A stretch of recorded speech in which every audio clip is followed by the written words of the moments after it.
So what's up mga ka-farmers? Ali naman kita sugad mga ka-farmers. Sugad gali na adlaw mga ka-farmers.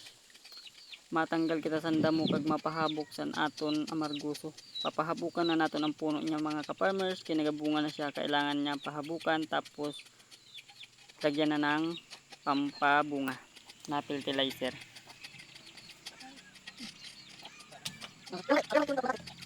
Ayan yung mga ka-farmers. Tinatanggalan natin ng damo at nagpapahabok tayo dyan ng puno ng ating mga ampalaya mga ka-farmers, no? So bukas mga ka-farmers, ipapakita ko sa inyo kung pagkatapos natin tanggal ng damo, ipapakita ko sa inyo mga ka-farmers kung gaano naka-healthy yung ating ampalaya.